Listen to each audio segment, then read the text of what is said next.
Bomb missile ಬೀಳೋದನ್ನ ಹತ್ತಿರದಿಂದ ನೋಡಿದೆ. ದುಬೈನ ಬುರ್ಜ್ ಖಲೀಫಾ ಪಕ್ಕದಲ್ಲೇ ಬಾಂಬ್ ಬಿತ್ತು ಅಂತ ಅಶ್ವವೇಗ ನ್ಯೂಸ್ಗೆ ಎಂಎಲ್ಸಿ ಭೋಜೇಗೌಡ ಹೇಳಿಕೆಯನ್ನ ಕೊಟ್ಟಿದ್ದಾರೆ. ದುಬೈ ಬುರ್ಜ್ ಖಲೀಫಾ ಪಕ್ಕದಲ್ಲೇ ಬಾಂಬ್ ಬಿತ್ತು, ಇದನ್ನ ನಾನು ಹತ್ತಿರದಿಂದ ನೋಡಿದ್ದೇನೆ ಅಂತ ಅಶ್ವವೇಗ ನ್ಯೂಸ್ಗೆ ಎಂಎಲ್ಸಿ ಭೋಜೇಗೌಡ ಹೇಳಿಕೆಯನ್ನ ಕೊಟ್ಟಿದ್ದಾರೆ. ನಿರಂತರ ಬಾಂಬ್ಗಳು ಬೀಳೋದನ್ನ ನಾನು ನೋಡಿದೆ, ಇಷ್ಟು ಬೇಗ ಬರ್ತೀನಿ ಅಂತ ಅಂದುಕೊಂಡಿರ್ಲೇ ಇಲ್ಲ. ತಾಯ್ನಾಡಿಗೆ ಹೋಗ್ತೀವೋ ಇಲ್ವೋ ಅನ್ನೋ ಭಯವಿತ್ತು ಅಂತ ಭೋಜೇಗೌಡ ಹೇಳಿರುವಂಥದ್ದು. ಏನೇನೋ ಅನುಭವ ಆಯ್ತು, ಮೆಂಟಲಿ ಎಲ್ಲದಕ್ಕೂ ರೆಡಿ ಆಗಿದ್ವಿ, ಆದರೆ ದೇವರ ದಯೆ ತಾಯ್ನಾಡಿಗೆ ವಾಪಸ್ ಆಗಿದ್ದೇವೆ ಅಂತ ಭೋಜೇಗೌಡ ಹೇಳಿದ್ದಾರೆ. ಲೋಕಲ್ ಎಂಬಸಿ ಮೊದಲು ಸರಿಯಾಗಿ ರೆಸ್ಪಾನ್ಸ್ ಮಾಡಲಿಲ್ಲ. ಸಚಿವ ಕೃಷ್ಣ ಬೈರೇಗೌಡ ಅವರಿಗೆ ಕರೆ ಮಾಡಿ ಹೇಳಿದ್ವಿ, ಕೇಂದ್ರದ ಮೂಲಕ ಲೋಕಲ್ ಎಂಬಸಿಗೆ ಸೂಚನೆ ಹೋಯ್ತು. ಇದೆಲ್ಲ ನೋಡಿದ್ರೆ ನಾವೇ ಎಷ್ಟು ಧನ್ಯ ಅನ್ಸುತ್ತೆ ಅಂತ ಅಶ್ವವೇಗ ನ್ಯೂಸ್ಗೆ ಭೋಜೇಗೌಡ ಹೇಳಿಕೆಯನ್ನ ಕೊಟ್ಟಿದ್ದಾರೆ. ನಾವೆಲ್ಲ ಎಷ್ಟೋ ಸೇಫ್ ಅನ್ಸುತ್ತೆ, ನಾವೇ ಧನ್ಯರು ಅಂತ ಬೆಂಗಳೂರಿಗೆ ಬರ್ತಿದ್ದಂತೆ ಭಾವುಕರಾದ ಭೋಜೇಗೌಡ ಬಾಂಬ್ ಮಿಸೈಲ್ ಬೀಳೋದನ್ನ ಹತ್ತಿರದಿಂದ ನೋಡಿದೆ ಅನ್ನುವಂತ ವಿಚಾರಕ್ಕೆ ಸಂಬಂಧಪಟ್ಟಂತೆ ಇದೀಗ ಭೋಜೇಗೌಡ ಹೇಳಿಕೆಯನ್ನ ಕೊಟ್ಟಿದ್ದಾರೆ. ದುಬೈ ಭೀಕರ ದಿನಗಳನ್ನ ಬಿಚ್ಚಿಟ್ಟ ಎಂಎಲ್ಸಿ ಭೋಜೇಗೌಡ ಬುರ್ಜ್ ಖಲೀಫಾ ಪಕ್ಕದಲ್ಲೇ ಬಾಂಬ್ ಬಿತ್ತು, ಬಾಂಬ್ಗಳು ಬೀಳೋದನ್ನ ನಾನು ನೋಡಿದೆ, ಇಷ್ಟು ಬೇಗ ಬರ್ತೀನಿ ಅಂತ ಅಂದ್ಕೊಂಡಿರ್ಲಿಲ್ಲ. ನೋಡಿ, ಆ ಸಿಚುವೇಶನ್ ಅನ್ನ ಅಲ್ಲಿ ಫೇಸ್ ಮಾಡ್ಬೇಕಲ್ವಾ, ಯಾಕಂದ್ರೆ ಯಾವ ಟೈಮಲ್ಲಿ ಹೇಗಾಗುತ್ತೆ ಅನ್ನುವಂಥದ್ದನ್ನ ಯಾರು ಕೂಡ ಊಹಿಸ್ಕೊಳ್ಳೋಕೆ ಸಾಧ್ಯ ಆಗಲ್ಲ. ಬಟ್ ಹೀಗಾಗಿ ಇದರ ಅಂತ ಒಂದು ಸಿಚುವೇಶನ್ ಅಲ್ಲಿ ಧೈರ್ಯದಿಂದ ಅದನ್ನ ಫೇಸ್ ಮಾಡುವಂಥದ್ದು ತುಂಬಾ ಇಂಪಾರ್ಟೆಂಟ್ ಆಗುತ್ತೆ. ಮೆಂಟಲಿ ಸ್ಟ್ರಾಂಗ್ ಆಗಿರ್ಬೇಕಾಗುತ್ತೆ. ಯಾಕಂದ್ರೆ ಒಂದು ಯುದ್ಧ ನಡೀತಾ ಇದೆ, ಮಿಸೈಲ್ಗಳು ಬೀಳ್ತಾ ಇದೆ, ಬಾಂಬ್ಗಳಲ್ಲಿ ಬೀಳ್ತಾ ಇದೆ ಅಂತ ಅಂದಾಗ ಆ ಸಿಚುವೇಶನ್ ಅಲ್ಲಿ ನಮಗೆ ಏನಾಗ್ಬಿಡುತ್ತಪ್ಪ, ಪ್ರಾಣಾಪಾಯ ಬಂದ್ಬಿಡುತ್ತೇನೋ ಅನ್ನುವಂಥ ಭಯ ಹೆಚ್ಚಾಗಿ ಕಾಣಿಸ್ತಾ ಇರುತ್ತೆ. ಬಟ್ ನಾವ್ ಯಾವಾಗ ಮರಳಿ ನಮ್ಮ ಊರಿಗೆ ತಲುಪ್ತೀವಿ ಅನ್ನುವಂಥ ಒಂದಿಷ್ಟು ಭಯಗಳು ಕೂಡ ಅಲ್ಲಿ ಕಾಣಿಸ್ತಾ ಇರುತ್ತೆ. ಸೊ ಇದನ್ನೆಲ್ಲ ಅಲ್ಲಿ ಫೇಸ್ ಮಾಡಿ ಬಂದಂತ ಭೋಜೇಗೌಡ ಅವರು ಇದೀಗ ಅಶ್ವವೇಗ ನ್ಯೂಸ್ಗೆ ಹೇಳಿಕೆಯನ್ನ ಕೊಟ್ಟಿದ್ದಾರೆ. ಯಾಕಂದ್ರೆ ಅಲ್ಲಿ ಬಾಂಬ್ಗಳು ಬೀಳೋದನ್ನ ಹತ್ತಿರದಿಂದ ನೋಡಿದ್ವಿ, ಬುರ್ಜ್ ಖಲೀಫಾ ಹತ್ರ ಬಾಂಬ್ ಬಿದ್ದದನ್ನ ನಾನು ಹತ್ತಿರದಿಂದ ನೋಡಿದೆ. ಸೊ ಇದನ್ನೆಲ್ಲ ನೋಡ್ಕೊಂಡು ಅಲ್ಲಿ ನಾವು ಅದನ್ನ ಮೆಂಟಲಿ ಸ್ಟ್ರಾಂಗ್ ಆಗಿ ಅಲ್ಲಿ ನಿಲುವನ್ನ ತೆಗೆದುಕೊಳ್ಬೇಕಲ್ವಾ, ಇದ್ರ ಬಗ್ಗೆ ಒಂದಿಷ್ಟು ಮಾಹಿತಿಯನ್ನ ಹಂಚಿಕೊಂಡಿದ್ದಾರೆ. ಈ ಬಗ್ಗೆ ನಮ್ಮ ಪ್ರತಿನಿಧಿ ದೀಪಾ ಭೋಜೇಗೌಡರ ಜೊತೆ ಚಿಟ್ಚಾಟ್ ಅನ್ನ ಮಾಡಿದ್ದಾರೆ, ನೋಡ್ಕೊಂಡ್ ಬರೋಣ. ಜೆಡಿಎಸ್ ಎಂಎಲ್ಸಿ ಭೋಜೇಗೌಡರು ಕುಟುಂಬದ ಸಮೇತ ತಾಯ್ನಾಡಿಗೆ ವಾಪಸ್ ಆಗಿದ್ದಾರೆ. Sir, welcome back and congratulation, safe ಆಗಿ ಬಂದಿದ್ದೀರಾ. ಹೆಂಗಿತ್ತು ಆಗಿನ ಪರಿಸ್ಥಿತಿ, ಏನ್ ಅನ್ನಿಸ್ತು ಸರ್ ಮೊದಲನೇದಾಗಿ ಆ ಥರದ್ದೊಂದು ವಾತಾವರಣ ಮೊದಲನೇ ಬಾರಿ ನೋಡಿದಾಗ? ಏನಿಲ್ಲ ನೋಡಿ, ನಮಗೆ ಸ್ಟಾರ್ಟಿಂಗ್ನಲ್ಲಿ ಅಂತ ಭಯ ಕಾಣಲಿಲ್ಲ.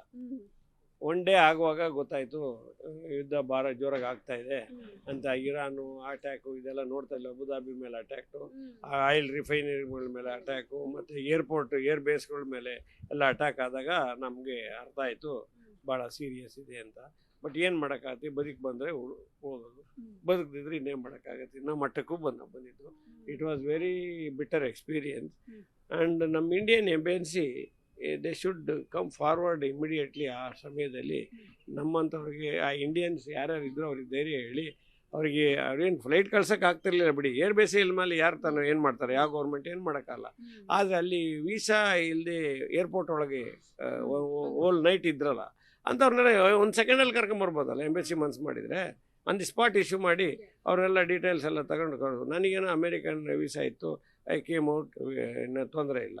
ಬೇರೆಯವ್ರ ಕತೆ ಏನಾಗಬೇಕು, ಅದನ್ನು ಮಾಡಿ ಅಂತೇಳಿ ನಮ್ಮ ಕೃಷ್ಣ ಬೈರೇಗೌಡರಿಗೆ ಅವರಿಗೆಲ್ಲ ಫೋನ್ ಮಾಡಿದಾಗ, ಅವ್ರು ಫೋನ್ ಮಾಡಿದ್ರು, ನಾನು ಮಾಡಿದ್ದೆ, ಅವರು ಮಾಡಿದಾಗ ಅವರು ಇಮಿಡಿಯೇಟಾಗಿ ಹೆಲ್ಪ್ಲೈನ್ ಅರೇಂಜ್ ಮಾಡಿದರು. ಆ ಹೆಲ್ಪ್ಲೈನ್ ಅರೇಂಜ್ ಮಾಡಿದ್ಮೇಲೆ ನಾವು ಅವ್ರಿಗೊಂದಷ್ಟು ಅಷ್ಟೊತ್ತಿಗೆ ದುಬೈ ಗೌರ್ಮೆಂಟು ಇಮಿಡಿಯೇಟ್ ಡಿಸಿಷನ್ ಅಂತು, ಎಲ್ಲ ತಗೊಂಡು ಫ್ಲೈಟ್ಗಳನ್ನೆಲ್ಲ ಅರೇಂಜ್ ಮಾಡಿ ನಮ್ಮನ್ನೆಲ್ಲ ಕಳಿಸೋ ವ್ಯವಸ್ಥೆ ಮಾಡಿದರು.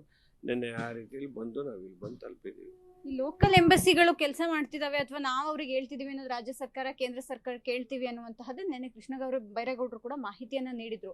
ವರ್ಕೇ ಆಗ್ಲಿಲ್ವಾ ಸರ್ ಹಂಗಾದ್ರೆ ಲೋಕಲ್ ಎಂಬಸಿಗಳು? ಎಂಬಸಿ ಅವರು ಹಂಗಿದ್ರೆ, ಲೋಕಲ್ ಎಂಬಸಿ ಕರೆಕ್ಟಾಗಿ ಕೆಲಸ ಮಾಡಿದ್ರೆ, why our peoples are spend whole night in the airport? It is very simple thing. ಅದು very simple thing. Issue temporary visa, ಯಾವುದು ಆನ್ ಅರೈವಲ್ ವೀಸಾ ಕೊಟ್ಟಿದ್ರೆ ಒಂದು ಸೆಕೆಂಡೇ ದುಬೈಯಿಂದ ಆಚೆ ಬರೋರು ಯಾವುದೋ ಹೋಟ್ಲಲ್ಲಿ ಗಿಟ್ಲಲ್ಲಿ ಸ್ಟೇ ಮಾಡಿದ್ರೆ ವ್ಯವಸ್ಥೆ ಆಗಬೇಕಲ್ಲ.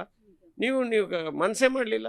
ರಾತ್ರಿ ಎಲ್ಲ ಪಾಪ ಅವ್ರ ಕಾಳು ಹೆಂಡತಿ ಮಕ್ಕಳು, ಅವ್ರ ಜೊತೆಲಿ ಸಣ್ಣ ಮಕ್ಕಳು ರೀ, ನೀವು ನೋಡ್ಬೇಕು. ರಾತ್ರಿ ನಮ್ಮ ಫ್ಲೈಟಲ್ಲಿ ಬರುವಾಗ ಕುಮಾರ್ ಒಂದು 10-20 ಮಕ್ಕಳೇ ಇದ್ದರು, ಸಣ್ಣ ಮಕ್ಕಳೆಲ್ಲ, ಆಯಿತಾ. ಅಂಥವ್ರ ಪರಿಸ್ಥಿತಿ ಏನಾಗಬೇಕು? ಏರ್ಪೋರ್ಟಲ್ಲಿ ಕಳೆಯೋಕ್ಕಾಗ ನನಗೇನೋ ಬೇಕಾದ ಜನ ಸ್ನೇಹಿತರಿದ್ದಾರೆ, ನಾನು ಹೆಂಗೋ ಹೋಗಿ ಎಲ್ಲ ಒಂದು ಕಡೆ ಇರ್ತೀನಿ, ಯಾರು ಇನ್ಫ್ಲೂಯೆನ್ಸ್ ಇದೆ ಅವ್ರಿಗೆಲ್ಲ ಹೋಗಿದ್ದಾರೆ. ಇಲ್ಲದಿದ್ದರೆ ಕಥೆನು ಅಂಥವ್ರನ್ನ ನೋಡಿ ಬಂದು ಅವ್ರು ಏನಿಲ್ಲ, ಏರ್ಪೋರ್ಟ್ ಖಾಲಿ ಮಾಡಬೇಕು ಅಂತಿದ್ರೆ ಏರ್ಪೋರ್ಟಲ್ಲಿ temporary visa, on arrival visa arrange ಮಾಡಿದರೆ ಅವರೆಲ್ಲ ಬಂದು ಹೋಟ್ಲಲ್ಲಿ ಅವ್ರ ದುಡ್ಡಲ್ಲೇ ಬಂದು ಸೇರ್ಕೊಳ್ಳೋರು. ಎಮಿರೇಟ್ಸ್ ಅವ್ರು ಮಾತ್ರ ಎಲ್ಲರಿಗೂ ಹೋಟ್ಲ್ ಅರೇಂಜ್ ಮಾಡಿದರು.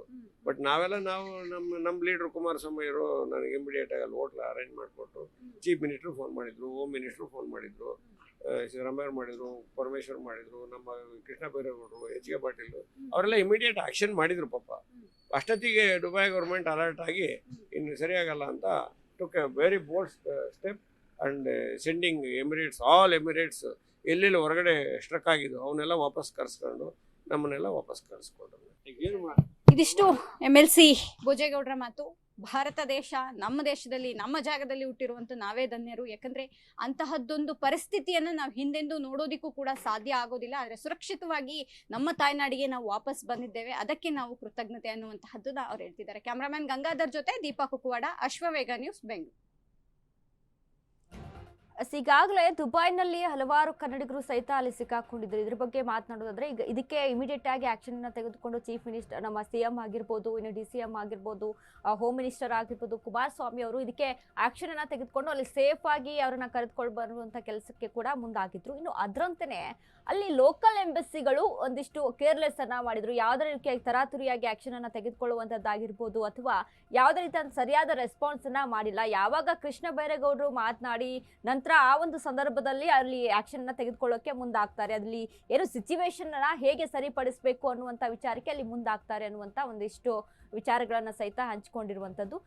ಮತ್ತೊಂದು ನಾವಿಲ್ಲಿ ಗಮನಿಸಬೇಕು ಅಂತ ಅಂದ್ರೆ ನಿಜಕ್ಕೂ ಕೂಡ ನಾನು ಆಗ್ಲೇ ಮಾತನಾಡ್ತಾ ಇದ್ದೆ, ಅಂತ ಒಂದು ಸಿಚುವೇಶನ್ ಅನ್ನ ಫೇಸ್ ಮಾಡ್ಕೊಂಡು ಮತ್ತೆ ನಮ್ಮ ತಾಯ್ನಾಡಿಗೆ ನಾವು ಮರಳ್ತೀವಿ ಅಂತ ಅನ್ನೋದೊಂದು ಸಿಚುವೇಶನ್ ಇರುತ್ತಲ್ಲ, ನಿಜಕ್ಕೂ ಕೂಡ ಅದನ್ನ ಮೆಂಟಲಿ ತುಂಬಾ ನಾವು ಅಲ್ಲಿ ಸ್ಟ್ರಾಂಗ್ ಆಗಿರ್ಬೇಕಾಗುತ್ತೆ. ಯಾಕಂದ್ರೆ ಯಾವ ಟೈಮಲ್ಲಿ ಯಾವ ರೀತಿಯಾದಂಥ ಪ್ರಾಣಾಪಾಯ ಬಂದು ಒದಗ್ಬಿಡುತ್ತೋ ಅನ್ನುವಂಥ ಭಯ ಕೂಡ ಹೆಚ್ಚಾಗಿ ಕಾಣಿಸ್ತಾ ಇರುತ್ತೆ. ಇನ್ನು ಮತ್ತೊಂದು ಹೇಳಿದ್ರು ಭೋಜೇಗೌಡ ಅವರು, ಅಲ್ಲಿ ಚಿಕ್ಕ ಚಿಕ್ಕ ಮಕ್ಕಳು ಸಹಿತ ಇದ್ರು, ಅಲ್ಲಿ ಫ್ಯಾಮಿಲಿ ಸಹಿತ ಬಂದವರಿದ್ರು. ಸೊ ಇದನ್ನೆಲ್ಲ ಅಲ್ಲಿ ನಿಜಕ್ಕೂ ಕೂಡ ಅದೊಂದು ನರಕ ರೀತಿಯಲ್ಲಿ ಅಲ್ಲಿ ನಿರ್ಮಾಣ ಆಗಿರುವಂಥದ್ದು. ನಮ್ಮ ಭಾರತ ದೇಶದಲ್ಲಿ ನಾವೇನಿದೀವಲ್ಲ, ನಮ್ಮ ಕರ್ನಾಟಕದಲ್ಲಿ ನಾವು ತುಂಬಾ ಸೇಫ್ ಆಗಿದ್ದೀವಿ ಅನ್ನುವಂಥ ವಿಚಾರವನ್ನ ಹಂಚಿಕೊಂಡ್ರು.